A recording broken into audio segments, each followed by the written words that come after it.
RT admission પ્રવેશ પ્રક્રિયા 2026 આપનું સ્વાગત છે। આજનો ટોપિક છે આરટીના બીજા રાઉન્ડ પહેલાં શાળાઓની પુનઃ પસંદગી કેવી રીતે કરવી। તો મિત્રો, ગત જે આપણે વિડીયો મૂકેલો હતો તેમાં ઘણા વાલીઓની ઈચ્છા હતી કે આપ શાળાઓની પસંદગી કેવી રીતે કરવી તેના અંગેનો વિડીયો મૂકો। તો આજે આપણે એ વિડીયો પણ લઈ આવ્યા છીએ। તો આ વિડીયોનો ખાસ સમજવાની વસ્તુ મિત્રો એ છે કે આરટીના બીજા રાઉન્ડ પહેલાં શાળાઓની પસંદગી કેવી રીતે કરવી। તો મિત્રો, જેમને પ્રથમ રાઉન્ડનો મેસેજ આવેલો હતો અને પ્રથમ રાઉન્ડના તેમને એડમિશન કન્ફર્મ કરાવેલા છે તેમના માટે આ મેસેજ બિલકુલ નથી। અને હા, તે પ્રથમ રાઉન્ડ સિવાયના જે વાલીઓ છે તેમનામાં આવો મેસેજ આવેલો છે કે 25 તારીખથી લઈ 27 તારીખ સુધીમાં તેમને શાળાઓની ફરીથી પસંદગીની ક્રમ જે છે તેમાં અદલાબદલી કરી શકશે।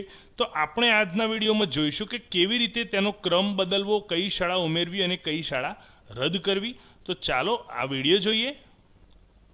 તો સૌપ્રથમ મિત્રો, આપણે ગૂગલ પર આવી જઈશું। ત્યાં rt.orp.gujarat ઉપર જઈ પહેલી આ વેબસાઇટ છે તેના પર ક્લિક કરીશું। તો અહીંયા આરટીની જે વેબસાઇટ છે તે અહીંયા ઓપન થઈ જશે આ રીતે। હવે અહીંયા અગત્યની સૂચના પણ મિત્રો આપેલી છે। આ સૂચના એકવાર આપ અવશ્ય વાંચશો, ત્યારબાદ આગળની કાર્યવાહી હાથ ધરશો।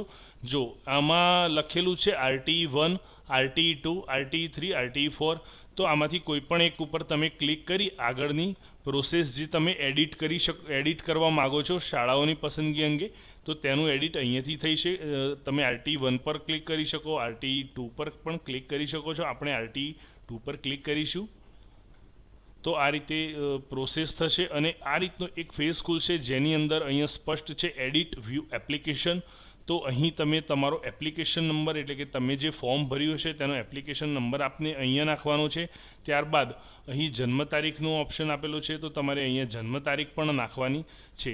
તો એપ્લિકેશન નંબર અને જન્મ તારીખ આ બંને નાખ્યા બાદ નીચે બ્લુ કલરનું સબમિટનું બટન છે તે દબાવશો તો તમારી એપ્લિકેશન ઓપન થઈ જશે। તો એપ્લિકેશન ઓપન થયા બાદ કેવી રીતનો ફેસ આવશે તે પણ જોઈએ। તો મિત્રો, એપ્લિકેશન ઓપન કર્યા બાદ આ રીતે તમે જે સબમિટ આપશો તો ત્યારબાદ આ રીતનું એક પેજ ખુલશે। તે એની અંદર તમારા ફોર્મમાં તમે જે કંઈ પણ ફોર્મમાં એટલે કે શાળામાં તમે જે સુધારો કરવા માગો છો તે અહીંયા સ્પષ્ટ દર્શાવેલું છે। અગત્યની સૂચના અહીં આપેલી જ છે કે તમારી અનુકૂળતા મુજબની શાળાઓનો પસંદગી ક્રમ તમારે ગોઠવવાનો રહેશે। અહીં પસંદ કર્યા સિવાયની શાળાઓ આપેલી છે મિત્રો, અને અહીંયા બાજુમાં જે જમણી બાજુ આપેલું છે અગાઉ પસંદ કરેલ શાળાઓ। તો અહીં જે તે વાલીએ અહીંયા 2 શાળાઓ પસંદ કરેલી છે।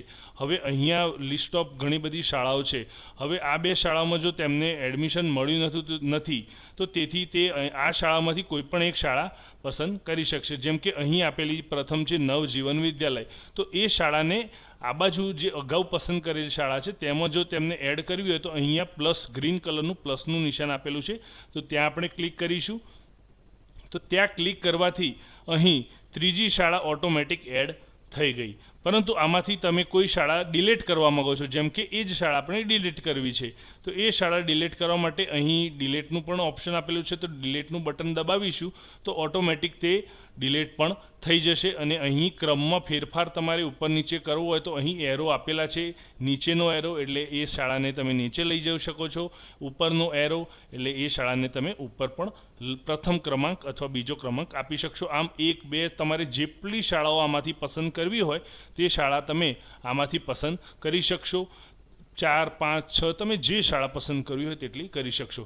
હવે આગળનું શું છે તે જોઈએ। તો આ શાળા પસંદ કર્યા બાદ નીચે અહીં બ્લુ કલરનું આપેલું છે નેક્સ્ટ સ્ટેપ, તો તમે નેક્સ્ટ સ્ટેપ દબાવશો તો નેક્સ્ટ સ્ટેપ માટે અહીંયા એક પેજ ખુલી જશે અને અહીં બાળકની તમામ ડિટેલ આવી જશે, કયા ડોક્યુમેન્ટ અપલોડ કર્યા છે તે તમામ બાબતે, અને નીચે લાસ્ટમાં અહીં કન્ફર્મ એપ્લિકેશન આપેલું છે। જો તમે કન્ફર્મ એપ્લિકેશન દબાવશો તો આ એપ્લિકેશન કન્ફર્મ થઈ જશે, મતલબ તમે જે સુધારા વધારા કર્યા છે તે તમે નક્કી કર્યા છે, મતલબ તમે જ કર્યા છે અને તમે કન્ફર્મ છો તે બાબતને લઈને। તે બાબતે અહીંયા તમે કન્ફર્મનું એપ્લિકેશનનું બટન દબાવતા તમારી એપ્લિકેશન કન્ફર્મ થઈ જશે અને તમે બીજા રાઉન્ડમાં ત્યારે બીજો રાઉન્ડ પડશે ત્યારે તમારી આ વધારાની શાળાઓ તમે જે એડ કરી તે શાળાઓ પણ એડ થઈને આવશે અને એવી શાળા મિત્રો પસંદ કરજો કે જ્યાં સંખ્યા કદાચ વધુ હોય તો ત્યાં આરટીઈની સંખ્યા પણ વધુ હોઈ શકે છે, અથવા તો એવી શાળા પસંદ કરજો જે શાળામાં લોકો ઓછા એડમિશન લેવા મથતા હોય એવી શાળા પસંદ કરશો તો આપને તુરંત જ તે શાળામાં એડમિશન મળવાપાત્ર થશે. તો આપ સર્વે જોડે અપેક્ષા રાખું છું કે મેં જે આપને અહીં માહિતી આપી તે આપને સમજણ પડી હશે. તો મિત્રો આ રીતે આપણે શાળા કેવી રીતે પસંદ કરવી તેની માહિતી મેળવી અને ખાસ મિત્રો ધ્યાન રાખશો કે એવી શાળા પસંદ કરશો કે જેનાથી તમને તુરંત જ તે શાળામાં બીજા રાઉન્ડમાં આપને ત્યાં એડમિશન મળી જાય.